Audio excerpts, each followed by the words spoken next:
Winters, welcome to the to Western Sydney Unfiltered. People have said you and I are rarely filtered, so to have the unfiltered term could be one of the great redundancies of language, but we plough on regardless. For the uninitiated, Geoffrey Winters, known by many hats, a young man who's done an awful lot. But in this case, his Western Sydney connection first. Raised in Richmond to the northwest of the city, but a Kamilaroi boy of ancestry in northwestern New South Wales, raised in northwestern Sydney, now living ensconced in this town. Mate, to kick off, you're now the Deputy Registrar of the Aboriginal Land Rights Act in New South Wales. You're a lawyer. You've been a federal Liberal candidate for Sydney. A failed politician is the term I prefer, Chris. Failed politician. You even famously became part of Don Harwin's Central Coast story as you were spotted in the background. You're a man of many talents and hats. But as a First Nations lad from the Hawkesbury, to a guy who's gone off on the Charles Perkins Scholarship and studied in Oxford, studied in law in Oxford, do you sometimes pinch yourself? It's been quite a journey and not a lot of time. I think anybody who's lucky enough to go and do the Oxford thing and even some of the other stuff I've had the chance of doing pinches themselves.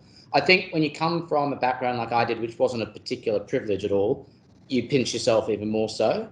I've never felt a huge sense of significance about it because of my race, but I certainly understand why it's significant objectively because of that fact. And I'm excessively grateful for all of the opportunities I've had, where they've been because of people pushing me or mentoring me, or opportunities such as the Charlie Perkins Scholarship, for example, to be able to do things which were a direct consequence of the fact that I'm connected to the oldest living and continuing culture in the world. I must say, when I sat, this kid from public high school in Parramatta sat interviewing this kid from public high school in Hawkesbury in Australia House in London last year. I think people do more than pitching themselves. They wanted to throw the Vegemite butter at us. That they turned Australia House over a bunch of Westies, and a Basil McKenzie rides again concept overtook. But tell me about that time in Oxford. I mean, is it true? Rumours have it that you have dinner in a tuxedo every night. It's a long way from your family background up in Walgett. It certainly wasn't the dress code for dinner, I'm sure, for Dad in Walgett, and it certainly wasn't ours in Richmond as a kid. But Oxford is one of those things that you idealise, particularly if you're a nerd, and I know you're a nerd, Chris, and I'm a nerd, and you idealise. You're a nerd with a degree, though. It's different to me. A couple. Oxford's one of the only things in life that I built up to be a huge idea that in no way let me down. Every day, from the minute you woke up, which might have been 4:45 to make it down to the river to row, through to 1 a.m. in the morning when you get home from a union debate or whatever it was you'd been doing, just every minute is exciting and brilliant in a different way. And you just know you're living the best year of your life, and it's perfectly fine because years shouldn't get any better than that. That's as good as it should get. I'm sure it'll just get better and better from here, mate. Deputy Registrar at the Land Rights Tribunal. I don't know if most people realise, but New South Wales is unique in having a Land Rights Act under the Rand government many years ago that ceded, well before the debates over Mabo and Wick and land ownership at a national level happened, New South Wales went its own way, as we're doing now in climate change. New South Wales leading the way on some major social reform. And it actually allows for land and potential income flow to Aboriginal people living in country in a region now, regardless of their origin, but refers to contemporary thing as opposed to traditional ownership. It's more about land claim on behalf of continuous ownership. That also has a downside. We know in Western Sydney there's traditionally been a fair bit of conflict between Derrebra Aboriginal Land Council, the largest private landowner of land in Western Sydney, as the designated land council, and the Durrag community as the claimed traditional owners of the land.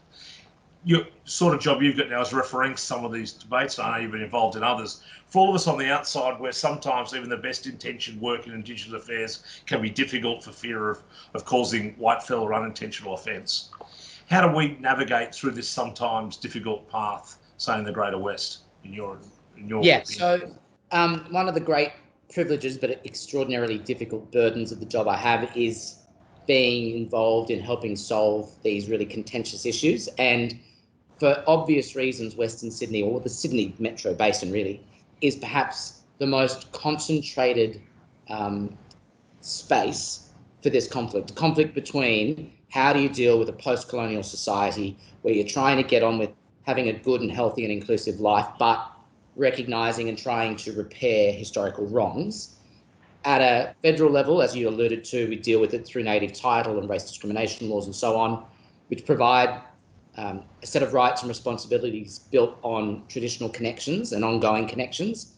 But as you also pointed out, what happened in New South Wales in 1983, and it's one of the great unknown sort of victories for Aboriginal people, and it's extraordinarily special, is that the government realised that a huge injustice had been done by dispossessing people of their land and pushing them out and, engaging in what's arguably genocide in lots of parts of the state.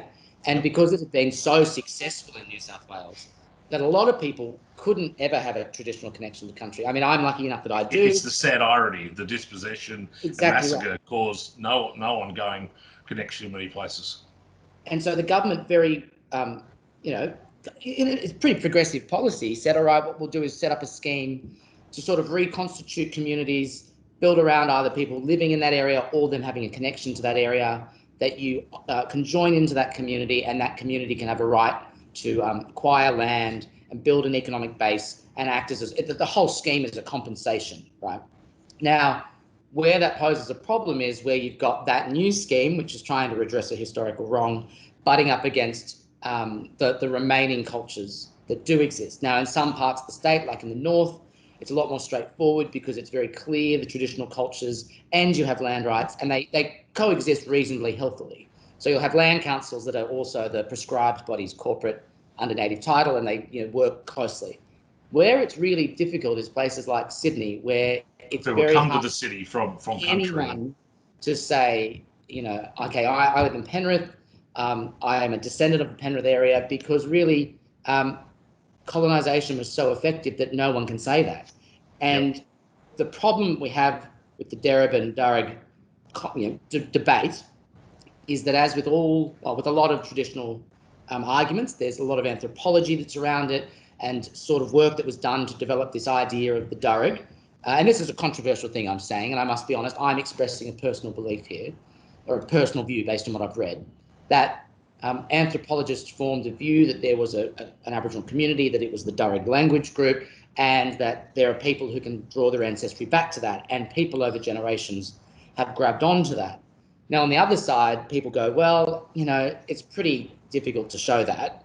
And actually what is the case is we've had to go back and reconstitute under land rights, and so we have a land council, and that's the right vehicle.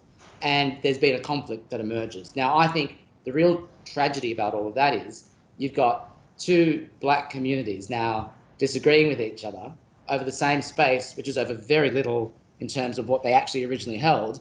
And it's, again, two white concepts fighting up against each other. So there's no easy solution. The only advice I give to people is to go slowly and respectfully and be open-minded. And so, for example, I have a view that I sort of prefer the land rights framework, but I'm entirely open-minded to be proven wrong at any point. And I must say, in the preparation of our wrap, which some of our team at the Dialogue have been working on, and you've given some advice to, certainly in our acknowledgement of country, which we would always acknowledge and inform, is we invariably acknowledge both traditional owners and the Aboriginal land councils, the current custodians of lands in which people live. And I think that's an appropriate mix, just as we've got sporting teams singing anthems in English and in language and etc. Hopefully we're moving toward, at least slowly, toward an outcome. And that's the thing where I say, like, you just can't, and this applies as much as it does to Aboriginal people as it does to white people, you just got to assume the best in each other, even if you're proven wrong, and just assume if somebody makes a mistake that it's just a genuine mistake. If you don't acknowledge the right people, or you're not as comprehensive as you were just then, we're all on a journey of learning this, some for the very first time, and I think that's an exciting thing. Certainly wasn't a welcome to country or an acknowledgement of country when I went to school, but now I know it's more than mostly uniform. So that's whereas my 4-year-old's daycare give thanks to, this case, the Wongal of the Aurora Nation in a West, which has become our nightly grace for dinner. So we're adapted. It's beautiful. A 4-year-old leads you on a journey of healing. It's quite remarkable. Yeah. But another part of the contingency of the Land Rights Act and conflict or debates now is that we've watched to the right farmers and miners, traditional friends, to the less progressive side of politics, being as one taking on the inner city left Greens, etc., that are now fighting over fracking. The gas has pitched agriculture against mining in a celebrated battle that some of the left are enjoying watching. But to the other side, the left coalition I came up with in the 70s of green environmentalists and Aboriginal, green and black, are now in a lot of conflict as well, as environmentalists and planners are saying we want to protect urban fringe land, and by the way, there's all that undeveloped Aboriginal Land Rights Act land, let's designate that green, to which rightly Aboriginal Land Council is saying, wait a minute, we fought tooth and nail for Australian economic development, you're not just going to take our land and designate it undevelopable. That is another unusual fight within family. It's a huge conflict, and because what you get is this land rights scheme that has great intentions. It takes a long, long time for land councils to succeed in that fight. They finally get to a position, 40 years on from the Act being passed, where they've got assets and they want to do something with them so they can build schools and fund aged care for their community members and so on. And you get at the same time, the wider community wanting to preserve ecological corridors and their former allies in securing that land, ironically. The environmental movement. I was involved in a case up north, and I won't go into details obviously, but where you've got a Greens movement ardently against the Land Council developing a major site, which the actual individuals were the ones marching and picketing for the rights in the first place. So you get these strange new coalitions forming, but that's the nature of politics and history, I think. It's a strange world. But you are a kid from Richmond who's kicked on and achieved incredible academic and now professional success. Recent studies show even my old famous institution of Western Sydney Uni, board member, not graduate, of course, the students are still struggling, not getting the levels of acceptance professionally, which some say is partly down to a confidence level of the student graduate, a particular Westie thing. And some say it's the bigotry of employers who don't understand that. What advice do you have of those kids getting out of the hood who still feel the geographical, cultural isolation, some things you would have struggled and succeeded through?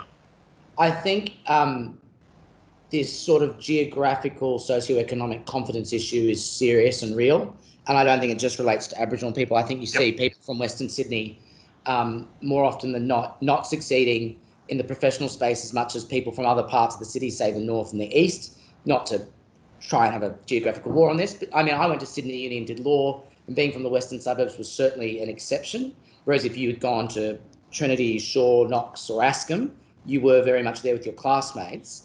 And I think the one thing I had, which was probably naivety at the time, was this sense that, of course, I belonged there, which I can see why most people in my position wouldn't have felt that, but it was just something I never questioned. I never felt I did. And I know my sister, who went off to Macquarie University, felt that for a long time. And I don't know how you get around it, and I'm sure there's a role for both community and the institution.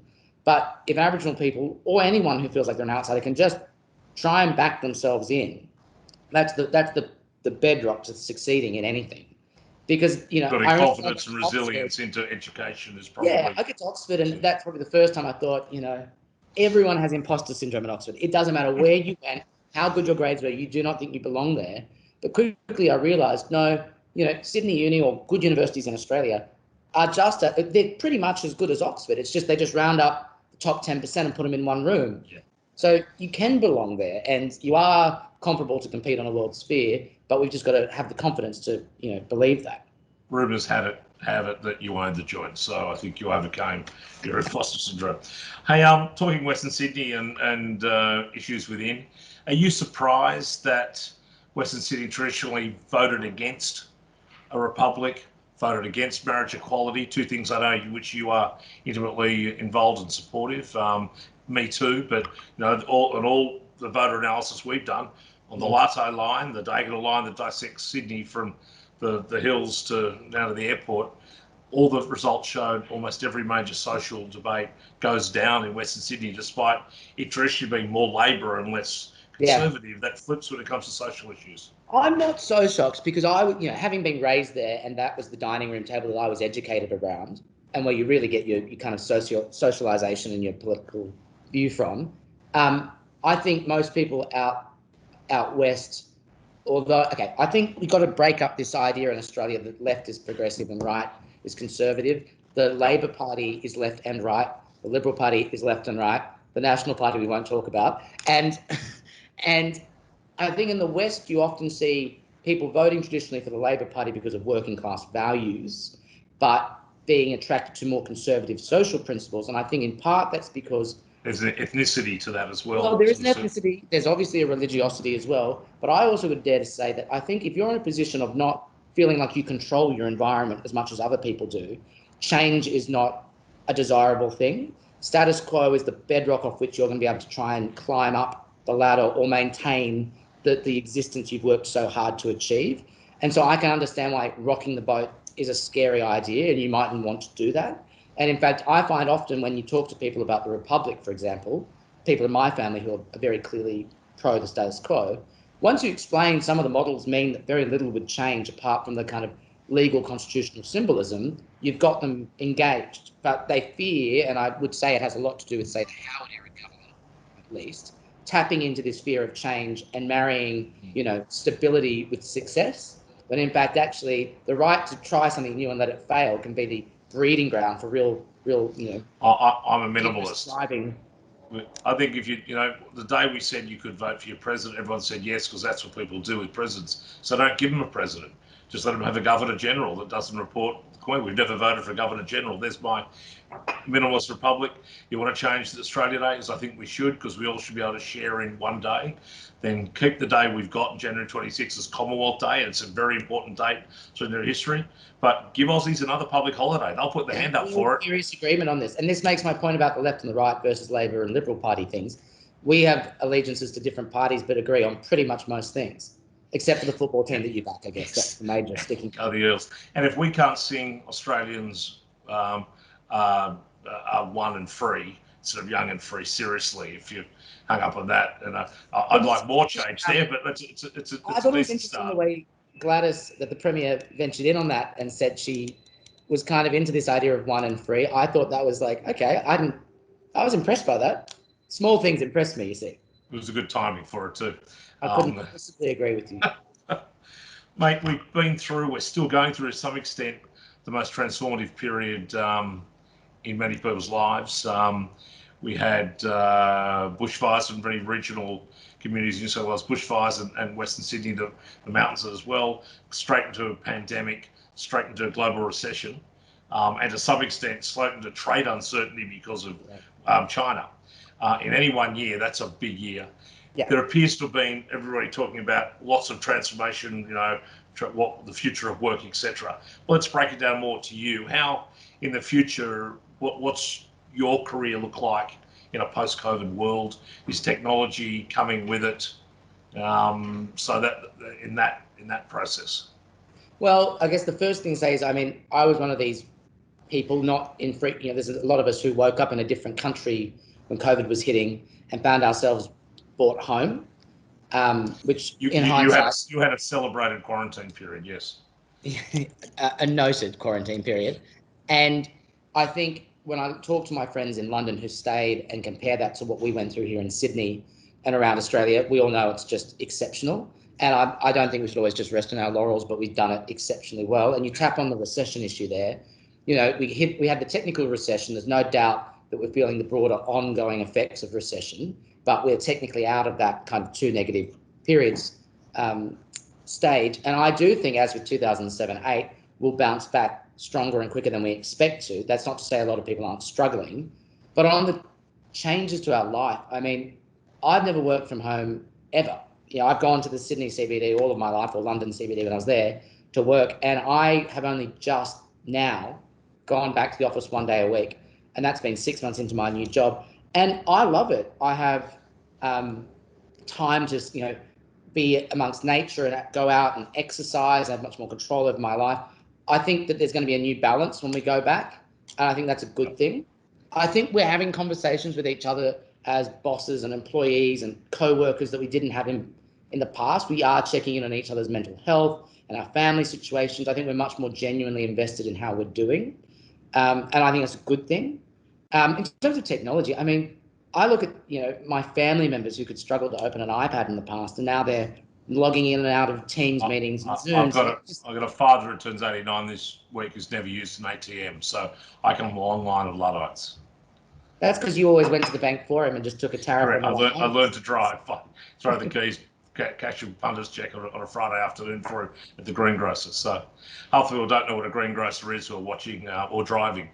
They're better known as a Harris Farm to you people. Correct that these days. Hey mate, we're going to let you go and solve some major crises in Aboriginal land rights access across the state. Thank you for your time. To those of you who haven't heard of Geoffrey with us by now, you should have. You're going to hear a lot more about this fella as years go on in this town. True Western Sydney success story. Thank you, mate. Have a wonderful festive Christmas, and here's back to work, back to the office in 21. Thank you, Chris. Have a great Christmas. Cheers, mate.